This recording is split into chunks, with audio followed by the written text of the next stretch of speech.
Hello guys, welcome back to my channel. Welcome to today's video. So today we are going to be talking all about ColourPop brushes. They release a new brush set every year around November, December along with their mega palette, and they have been doing this for the past 3 years now, and they have definitely accumulated a lot of brushes, and there are just a lot of options that you can purchase. So I have all three. I have the latest one, the one from 2020, the one from 2019, and then of course their original white handle brushes. So I have everything here. I think it looks so satisfying because this container has 3 compartments and I just separated all the brushes by the set. So you guys know me, I like to go pretty in depth. There's going to be timestamps, so everything you need to know, everything you would want to know about ColourPop brushes, we are going to be talking about today. So with that being said, if you guys are interested, then please continue watching. So to begin, I want to start off with breaking down the brushes. What are the options, or what are the sets, or what are the pricing, all the product info. Let's start off with that. So the latest brush set that came out last year, 2021, is the Smoke and Roses brush roll. This is $36 US. It comes with 14 brushes and all of these brush hairs are synthetic. Then we have the original white handle brushes, which you can purchase a set, and that is $35 USD. That comes with 10 brushes, but with the white handles you can buy these separately along with some other brushes that doesn't come in the specific set. With the other brush sets, they only come in the set, you cannot buy them individually, and with the original white handle they are also synthetic hairs as well. Next up we have the ultimate brush roll, but I'm going to be calling this the bare necessities brush roll. So this is $44 US, so the most expensive brush set, but it comes with 14 brushes and these are natural hair, so I'm going to assume that's why the price is a little bit higher, is because of the natural hair. And then lastly we have the Stone Cold Fox brush roll. This is $32 US, and this one also comes with synthetic hairs as well, and my brushes actually look a little different from what I'm seeing online. I think they might have changed the hardware and the handle, so if mine looks a little different they probably just revamped that, but I'm gonna assume the brushes are still the same. If you do purchase the brush sets, they all do come in its little brush roll, and they are all pretty much the same. I don't know where I put the first one that I got with the white handle, but I remember it being a little smaller than these one, and I'm also going to link my previous ColourPop brush videos down below because I do a lot of comparisons in those as well. So today we're mainly focusing on the latest set, but if you want the comparisons between the older sets, you guys can check out those videos as well. But this is what the brush roll looks like.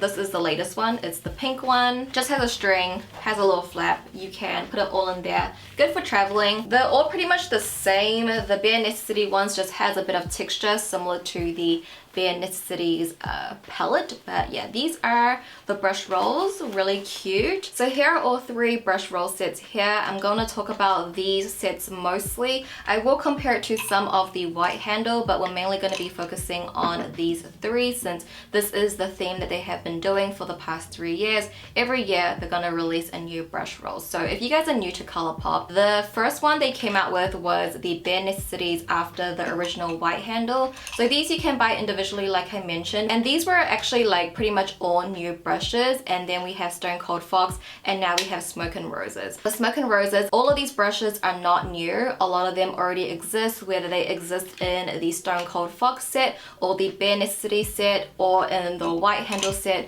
they already exist. So there are no new brushes, not one, like no, none of them. All of them are already existing. So if you already have some of these brush rolls, then it's not really, I mean, I personally feel like with some certain brushes it's nice to have doubles or even triples, but I don't think it's necessarily worth it to actually get this set if you do have all of these, if you know what I mean. And also a con that I don't like is that one of the brushes in the Smoke and Roses is actually a spoolie, and this spoolie I feel like doesn't really bring a lot of value to the set because you can actually buy a spoolie from ColourPop for $3. You know, it doesn't really add to the value, and well, for my makeup style I just use the spoolie on my eyebrow pencil. Like I don't have a separate spoolie, and I feel like with spoolies you can buy a lot for like $1 at the dollar store or something, you know, so that brings the value value down, and there's nothing really new to it. Obviously, if you do like the pink handle, the silver hardware, and the pink bristles, then obviously you might be interested in it. So it just depends. But if you are getting this set specifically thinking, oh, I want new brushes and different sizes,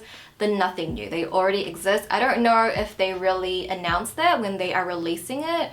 I think some people might look at it and think, oh, this is a whole new brush set that I might need. But that's not really the case because they already do exist. So today I did my makeup using the brushes, and I just did my makeup normally. I did a look that I normally do, and I used 11 out of the 14 brushes that come in the Smoke and Roses, which is pretty good. And I just wanted to do something very organic to me. Like, I could have used all the brushes if I wanted to, like forcefully for the video, but I just wanted to see how many brushes I would use naturally just doing my normal glam. So 11 out of 14, pretty good, but again, that is just my certain makeup style. But this is where we are going to get down to the nitty gritty. I'm going to break down every single brush and show you where the comparison is, or where the duplicate is. It's not even a comparison, it's like literally the duplicate in their ColourPop brushes range. If anything with the ColourPop brushes, I wish they would just sell these individually, because I definitely would purchase like certain ones and have more of those. It's a bummer that they don't have these as singles, because although I do like the white handle ones, I think the really good brushes from ColourPop come from the brush set. So I hope they come out with these individually. I don't think they will, because it's been like 3 years and they still haven't done that. But yeah. Anyway, let's start off with the first brush. We have the F30 brush, and this is the medium powder brush. I didn't actually get to use this one today. I would use this for blush on my cheeks. It's a really nice size, not too dense, and this brush is already existing in the Stone Cold Fox set F30 as well. Then we have the F28, which is the large rounded brush. I use this to set my powder in today. You could also use this for blush as well. It's very large, very nice to just get powder all over your face. I really like this brush, but it also exists in the Stone Cold Fox set as F28 as well. Next up we have the F21, which is the angled cheek brush. I did use this for my contour today. Personally, I don't like such a skinny angled brush. It's not like my preference, but for today's video I thought I would just use it for that. You could also use this for blush as well, but this also does exist in the Bare Necessities set as the F21 as well.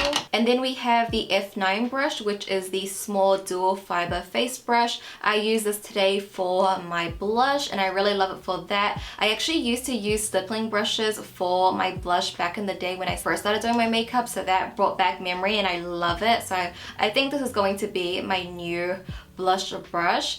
But you could also use this for foundation as well. You could use it for many purposes. They have this brush in the white handle that you can buy individually that I don't own. It is the stippling brush, which I think is probably very, very similar. And now onto the eye brushes. We have the E28, which is the micro blending brush. I use this today for my inner corner highlight. I like how it's very domed and very small, so I can get in that inner nook. But this does exist in the Stone Cold Fox as the E28 as well, but it's also very comparable to the Bare Necessities E21. Next we have the E26, which is the rounded eye defining brush, and I use this for my lower lash line today just to give some definition. I love these kind of brushes for that aspect. You could also use this to pack on shadow onto the lid as well. Next up we have the E18, which is the small dome brush, and I use this to pack on the metallic shadow all over my lid today. I love this rounded shader brush. It's very nice for my eye shape, and this does also exist in the Bare Necessities set as the E28 as well. It's also very comparable to the Stone Cold Fox E25. And then the E12 is just the spoolie brow brush, and like I mentioned earlier, you can get the angled brow brush for $3. Not exactly the same, it's pretty similar. The angled one for $3 is just a little bit skinnier, but at the end of the day they are all spoolies. Now onto the E9 brush, which is the small tapered brush. You can get the small tapered brush in the white handle as an individual, so if you like the shape you can purchase that, but it is comparable to the Bare Necessities E17 and the Stone Cold Fox E27. Now onto one of my favorite brushes, which is the E6. It's just an angled angled eye brush, and this comes in all handles. So in the Bare Necessity as an E6, in the Stone Cold Fox it's an E30, but it's pretty much the same thing, and you can also buy it as an individual in the white handle. So this is my favorite angled brush because I love how skinny it is and how precise I can get my wing with this. I use this brush all the time to do my smoky wing, to smoke out my wing. I don't mind that I have 4 of these because I literally feel like I need 4. I will say the white handle one, unless they have improved the brushes, it does feel a little bit spiky. Like these ones are very soft and smooth. This one feels a little bit harsh, so the white one I use the least. But then onto the E4, which is the medium shader brush. This also comes in all handles, Bare Necessities, the white handle. Stone Cold Fox is the E24, but it's pretty much the same thing. It is just a large shader brush, which I did use today for nose contour, but I would typically just use this for metallic shadow. Now onto the E3, this is the small shader brush, and this also comes in the white handle as well in the Bare Necessities as the E3 as well. This is a brush that I didn't get to use today, but I would use it for metallic shadow. And then onto the E2 brush, which is the tapered blending brush. The white handle also has a tapered blending brush that you can purchase separately. I will say there is a slight difference in shape. The white handle is a little bit more like rounded and like more spread out. It's essentially the same thing. And then for comparisons, in the Stone Cold Fox we have the E22, and then Bare Necessities we have the E15. And finally onto the last brush, it's the L1. It's a lip brush, and I actually use this for my lips as well. You guys know I like applying my lip colors with a brush, but I like to use this specific brush to apply my glitter because it's very skinny and narrow, so I can get a very precise application when I'm applying my glitter. But this already exists in the Bare Necessity set as the L1 as well. So according to my tally, the crossover from the white handles are 7 brushes, Stone Cold Fox is 6 brushes, Bare Necessities is 5 brushes. So you can get all of these brushes from each brush set, like from this, some from that, a little from here as well. So none of these brushes are new. As you can see, I have a lot of comparisons, duplicates for you. Don't get this brush set if you are wanting new like shaped brushes. If you want to get this brush set because you want more brushes, that's fine, but I feel like there might be like a misunderstanding that this is completely new brushes that ColourPop doesn't have. So it's not, already exist. The big question I feel like you guys are probably gonna ask me is which set is your favorite? So for me personally, I use these brushes all the time. I always write the brush I'm using when I'm using it on screen, and a lot of times it is a ColourPop. So I have a lot of favorites from the Stone Cold Fox, from the Bare Necessities, but I would say the one that I use the most is probably the original Bare Necessities brush roll set. I think I just use more of those brushes than the Stone Cold Fox, but regardless, like they all have their pros and cons, but I would say the one I use the most is the Bare Necessities set. But that, you guys, does break down all of ColourPop's brushes. Hopefully I structured it in a way where it was very easy to take on. Hopefully all of the numbers like E17, E28 wasn't like so confusing, and you guys can kind of see all the brushes side by side and how I like to use them and everything. So that was a little breakdown on the ColourPop brush set. I hope that this year in November they will come out with a brush set that like is actually new brushes, you know what I mean? But I think with brushes it's all personal preference, because for me I don't actually use a lot of face brushes. I could do with 3 face brushes and the rest eye brushes. Like all I need is a powder brush, a blush brush, and a highlighter brush, and then everything else can be eyes and a lip brush. That's all I need. So everybody has a different way of how they like to apply their makeup, so each set will bring a different value to you. But yeah, with that being said, that does complete today's brush review breakdown video. If you guys did enjoy it and you found it helpful, if you could give the video a thumbs up for me, I'd appreciate it so much. But with that being said, that does conclude today's video, guys. Thank you so much for watching as always. I love you so much, and I'll go ahead and see you in my next video. Bye!